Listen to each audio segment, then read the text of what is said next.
Happy Wednesday, everyone, and welcome to what will be the first in a little mini series that we're going to be doing of kind of going back through the Pokemon TCG and talking about some of the cards that have made a huge impact on the game. So, over my past couple of videos, more on like the ones where I talked about some of my favorite artworks or my top 10 favorite Charizard cards.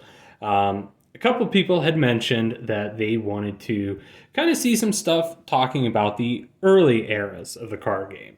So I feel like I've been pretty upfront that, my collection of the old school stuff isn't exactly the best.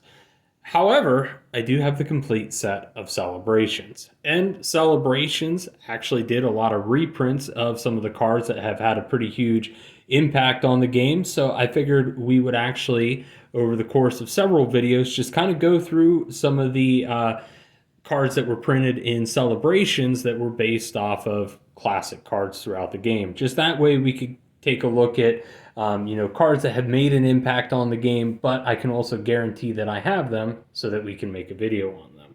So I figured the best way to start would be with the original trio of starters, that being Charizard, Blastoise, and Venusaur. So all three of these cards, and all three of these are the Celebration ones. This is actually the only set of cards from Celebrations that I do have the original printings of. However, I just couldn't find my Blastoise, so I figured these were readily available. I was just going to snag these and do it. But these three, they were all originally printed in the base set, and they were pretty big hits. So not only were these the original starters, they were also featured pretty heavily on the pack art and within the games as well. So I figured probably the best way to do this is to work our way from what was the worst of the original starters up to what was the best. Since the game was in its infancy at the time, there really weren't a whole lot of unique strategies that we have now in the card game. It was rather straightforward. And if we're going to be completely fair and honest, and we're going to start with the worst of the three, we actually got to start with Charizard. So Charizard, while it is a very popular card and it has done well on the video game side of things, it actually originally did not do all that great in the card game when it was first released. Let me just see here if we can get a better, there we go, better view of it. So one of the things about Charizard that has kind of stuck through the TCG is Charizard has always been a Pokemon that can deal a lot of damage. However, it also requires the cost of discarding energy. And the base set, Charizard, is a prime example of where that started. So actually some interesting things about it is Charizard had for a very long time one of the highest HPs in the game, that being 120. In base set, the only other card that had an HP of 120 was actually Chansey, which was a basic Pokemon. And we wouldn't see another 120 HP card until Gym Challenger, where we got Giovanni's Nidoking. It's kind of surprising, though, because out of the three starters, Charizard actually has the lowest HP base stats. However, in the card game, he actually got the highest with 120, and Venusaur and Blastoise both having 100 respectively. But what was it about Charizard that kind of made it the least playable of the three? Well, the main thing behind it was its attack, which it only has one, along with both Venusaur and Blastoise. However, their attacks were a little bit better. So the positives that it has going for it is that it does 100 damage. And unless you're playing up against another Charizard or a Chansey, or your opponent had a trainer card known as Defender active, you could pretty much one-shot everything on the field. The downside to it is it does require discarding 2 energy cards, which was a pretty steep cost at the time because you could really only attach 1. And with having 4 energies and then needing to discard 2, you were looking at 4 turns already just to power this card up, and an additional 2 after attacking to get it ready to fire off a second attack. Now, one of Charizard's saving graces, however, was its Pokemon power, which turned any energy card that was attached to it into the fire type. So in the original base set, we didn't have Steel, we didn't have Fairy, we didn't have Darkness energies to worry about, but we did have this other energy type known as Double Colorless, which provided 2 regular normal energies. So because of Charizard's Pokemon power, you were able to turn those into 2 fire energies, which, and I'm guilty of this myself, a lot of people thought, okay, you can just run 2 double colorless on this. You only have to discard 2, and then maybe the next time you can throw on another double colorless, and you can go ahead and swing again for another 100 damage. Unfortunately, the way the card's attack works is discard 2 energy cards. So not just energy, but 2 energy cards, which means even if you were powering this with only double colorless energy, you would still have to discard 2 energy from that. So if you only had 2 double colorless, because each double colorless is printed on 1 card, you would have to discard 2 cards, leaving this with actually 0 energy for the next attack. Some of the other things that Charizard had kind of going against it was its high retreat cost, being 3 energies. Now, granted, Blastoise did also share this, but it did have a lot more going for it. So, unfortunately, Charizard, when it came out, while this is such a beautiful card, and it's, one of the most valuable cards as well, not this particular one, but the original base set Charizard, it did not leave a very good impression gameplay-wise on the first set that it came out. So we're going to put Charizard, unfortunately, at the bottom of the barrel. I do love the guy, but we got to be fair around here. So moving into our second spot would actually be Venusaur. So Venusaur, even though it's not much better than Charizard, it still has a couple things kind of going to its favor. The first is it only has a 2 energy retreat cost, so that does make it a lot easier to get out. On top of that, its attack, while it only does 60 damage, which granted for the time was actually quite a bit, did not require any discarding. The other thing that helped Venusaur out was its Pokemon power, which for Venusaur, it allowed you to move 1 grass energy attached to one of your Pokemon to a different one, which kind of meant that if you had Venusaur in your active slot, maybe you already attached your 1 energy for the turn, but you were 1 short of being able to fire off a Solar Beam, all you would have to do is attach or use your Pokemon power to attach 1 more to Venusaur, and now you're able to start swinging.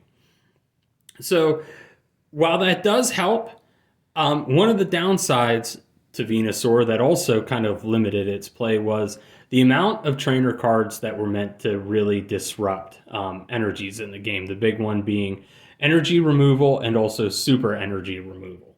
So energies, they are the resource in this game that would allow Pokemon to attack, and up until much later on, there weren't any cards that allowed you to attack for no energy. In fact, those cards are even very, very rare by today's standards. However, Venusaur did have a way to kind of help you move energies around on the board, so even if your active Pokemon was hit by a trainer that removed energies from it, you could power it back up much quicker. However, that being said, 4 energies for 60 damage, that was a very high price to pay. On top of that, Venusaur is a stage 2, so unless you were using Pokemon Breeder, and this goes for all 3 of them as well, you were allocating 2 turns just to get Venusaur from your hand onto the field, since you could only evolve a Pokemon once per turn. But like I said, it was marginally better than Charizard. I think really the best thing about Charizard is you could hit for 100 damage, which would pretty much one-shot most things in the game, minus very few exceptions. However, because of it constantly having to discard energy and it not having a way to really power itself up quickly outside of the double colorless, that did limit its attacking power. Whereas Venusaur, you were able to move energies onto it much more quickly, thus allowing you to kind of get into the game. However, around this time, Haymaker was probably the most popular deck, which featured cards like Electabuzz, which you were able to, for 2 energy, I believe it was 30 plus 10 on a coin flip.